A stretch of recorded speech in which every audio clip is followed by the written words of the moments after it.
Masyarakat yang ada di sekitar Puskesmas X sangat berantusias mendatangi puskesmas untuk mengikuti penyuluhan berkaitan dengan pantangan dan anjuran makan bagi penderita PPOK.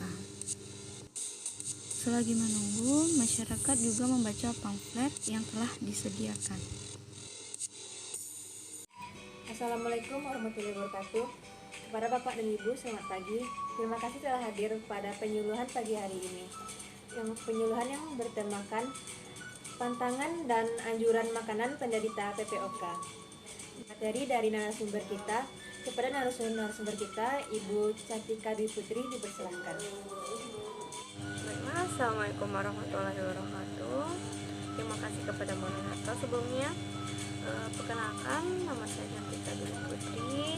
Pada hari ini saya berkesempatan untuk bertemu Bapak dan Ibu dalam menyampaikan materi berkaitan dengan apa aja sih pantangan dan anjuran makan bagi penderita PPOK.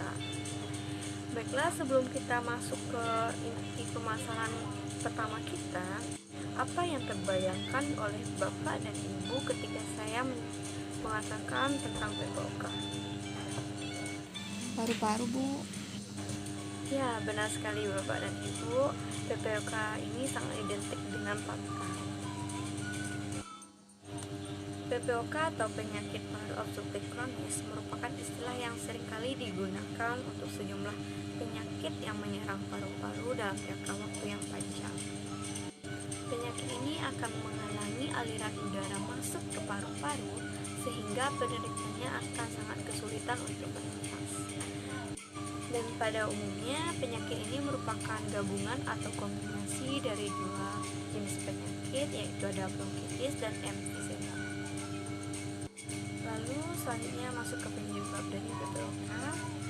Penyebab dari PPOK ini yang pertama adalah dari kebiasaan merokok, kemudian dari polusi udara atau lingkungan sekitar kita, kemudian adanya alergi kronis pada saluran pernapasan, kemudian infeksi saluran pernapasan kronis atau berulang, lalu umur dan jenis kelamin juga menjadi penyebab dari PPOK ini.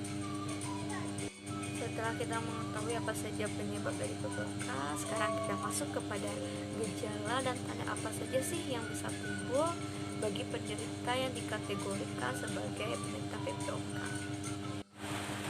Gejala dan tanda yang akan muncul pada pasien yang pertama yaitu pasien akan mengalami sesak nafas, lalu bentuk dada pada pasien chest, kemudian adanya kabin ginjal, hipersonal pada kiri dan kanan, expirasi pada pasien panjang, lalu bunyi wheezing atau rongki pada pasien positif, lalu bunyi jantung akan terdengar agak jauh. Baiklah Bapak dan Ibu, sekarang kita masuk ke pokok permasalahan utama kita berkaitan dengan apa aja sih makanan yang perlu kita hindari atau makanan yang dianjurkan untuk pasien yang menderita PPOK. Yang pertama yaitu pasien yang menderita PPOK sangat dianjurkan untuk mengkonsumsi makanan yang mengandung karbohidrat kompleks. Hal ini dapat kita peroleh dari pasta gandum, beras merah, roti gandum, dan sayur-sayur segar. Pada pasien PPOK sangat dianjurkan untuk mengonsumsi serat 20-30 gram dalam sehari. Hal ini dapat kita peroleh dari buah-buahan, sayuran segar, dari biji-bijian, dan kacang-kacangan. Kemudian kita perlu mengkonsumsi protein, di mana protein ini Bapak dan Ibu bisa peroleh dari telur, dari daging sapi, dari atau unggas seperti bebek dan ayam. Kemudian Bapak dan Ibu juga bisa memilih lemak tak jenuh yang tidak mengandung kolesterol seperti canola dan minyak jagung. Sekarang kita lanjut ke pantangan makanan. Untuk orang yang menderita PPOK, ada beberapa makanan yang perlu dihindari seperti makanan yang bisa menyebabkan kembung dan gas. Contoh beberapa makanan yang perlu dihindari oleh pasien penderita PPOK, yang pertama yaitu makanan yang terlalu banyak mengandung natrium. Bapak dan Ibu harus berhati-hati dalam mengkonsumsi makanan beku. Biasanya jenis makanan ini mengandung natrium yang sangat tinggi. Lalu ada beberapa sayuran yang mesti dihindari oleh pasien penderita PPOK.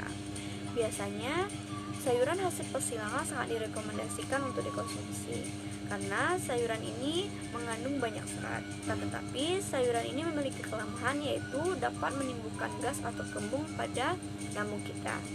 Hal ini bisa menekan paru-paru dan mengakibatkan penderita PPOK akan lebih sulit dalam bernafas.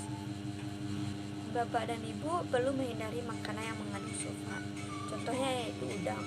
Di dalam udang mengandung zat kimia yang disebut dengan sulfit. Sulfit dapat mempersempit saluran pada bagian bronkus sehingga penderita PPOK akan menjadi lebih sulit dalam bernafas. Pasien PPOK juga perlu menghindari gorengan, kopi, makanan yang bisa menyebabkan reflux asam, kemudian ada susu.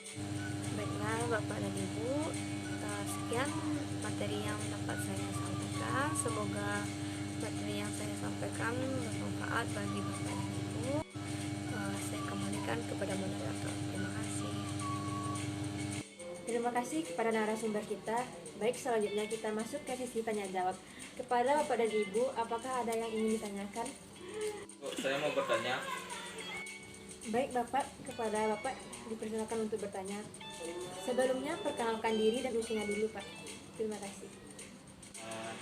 Sebelumnya perkenalkan, nama saya Ronaldi, usia saya 35 tahun. Jadi gini, saya dulunya adalah seorang perokok berat, tapi setelah 3 tahun belakangan ini saya sudah mulai berhenti merokok. Dari perbuatan saya merokok itu, saya merasa sakit dan sesak. Jadi apakah ada solusi dari Ibu tentang apakah ada buah-buahan yang bisa mengurangi aktivitas merokok saya ini, dan untuk bisa memulihkan paru-paru saya ini yang seorang pecandu perokok sebelumnya. Oke, kita persilakan kepada narasumber kita untuk menjawab pertanyaan dari Bapak Remon. Kepada narasumber dipersilakan. Baiklah Bapak Remon, terima kasih atas pertanyaan yang sangat menarik. Jadi dari pertanyaan Bapak tadi saya menangkap apakah ada buah-buahan selain beri-berian yang dapat mengatasi atau menangani pemulihan paru-paru Bapak sebagai mantan perokok. Baiklah Bapak, selain beri-berian tadi, ada juga beberapa buah yang dapat membantu mengatasi atau memulihkan paru-paru Bapak. Buah-buahan yang mungkin mudah kita temukan atau kita dapat yaitu ada apel, pisang, dan tomat. Pada buah-buah tersebut mengandung vitamin C dengan kandungan protein sisa ditambah dengan fitonutrien lainnya seperti mineral dan vitamin. Mineral dan vitamin sering dikaitkan dengan kemampuan untuk mengembalikan fungsi dari paru-paru bagi seorang mantan perokok. Saya kembalikan kepada moderator. Terima kasih. Baik Bapak, itu tadi jawaban dari narasumber kita. Apakah Bapak dapat menerimanya? Bu, terima kasih. Baiklah, sekian acara penyuluhan pada pagi hari ini yang berkaitan tentang pantangan dan anjuran makanan penderita PPOK.